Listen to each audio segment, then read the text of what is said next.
Welcome दोस्तों।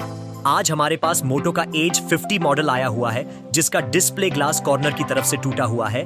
आज की इस वीडियो में हम आपको मोटोरोला के इस मोबाइल का डिस्प्ले ग्लास चेंज करके दिखाने वाले हैं।